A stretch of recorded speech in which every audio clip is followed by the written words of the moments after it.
altadena, scene of the Eaton fire. Steve, let's start with more on those concerning winds. The experts at the National Weather Service, they've labeled this a particularly dangerous situation. That red flag warning set to expire at 3 o'clock today. What are firefighters waiting for until then? And if more fires should break out or pop up, are they prepared after more than a week of this fight?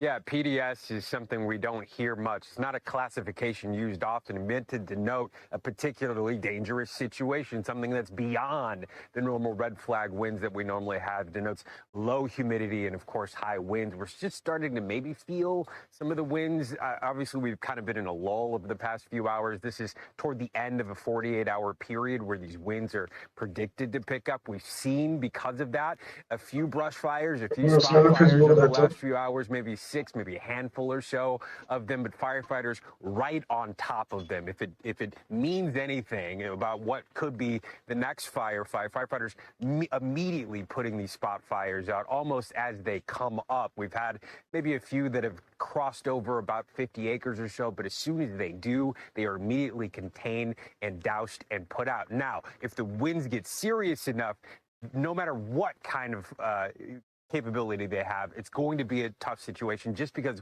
of how much brush there is still to burn in this region. And we're talking about winds in the higher elevations, 50 to 70 miles an hour, lower elevations, 30 to 50 miles an hour. That is significant. Firefighters, as you mentioned, also stretched thin. They are still spread across these two major fires. Containment is not full yet, which means people are still waiting to get back into their homes. And until firefighters can put out all the spots, can make sure that the embers can't travel to a new location, create a new front of the fire, they still have their hands full. And it's really now about fatigue. It's about the shifts. I mean, a lot of these guys are working 12 to 24-hour shifts, and they have been since this fire broke out. So they do have the capability to do it. It's just a matter of the critical mass of, are the winds going to affect the firefight all at once in a situation where they can't get aircraft up? We'll see, guys. Just waiting to learn if something else could happen today, along with some families that still don't even know if their houses are standing. In certain areas, I know it's too dangerous to allow people to get in and check out their houses, like where you're at in Altadena. How are people there responding? What are you hearing from community members? I mean, of course, it's just heartbreak, guys. Of course, like the devastation is endless. It is just every single street in this area that I'm standing. We could have put this live shot the next block over. It will look very similar because there are just rows and rows of devastation.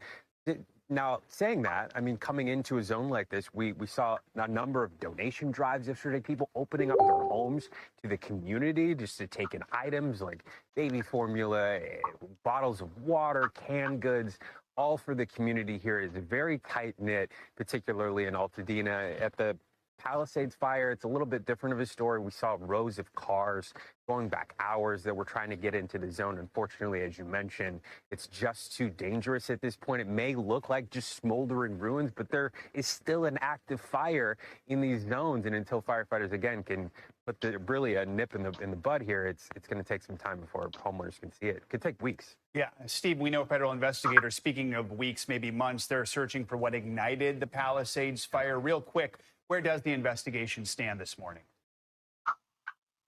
Yeah, they're particularly focused on a ridge that is above the fire sort of operation and where they believe it may have started by point of ignition. They're eliminating sort of lightning strikes. They don't think there was any utility poles in the area. So, of course, they're looking at human ignition. That doesn't necessarily mean that it was intentional, but it is on the list of possibilities as they work to narrow that down. Right. Steve Patterson in Altadena. Steve.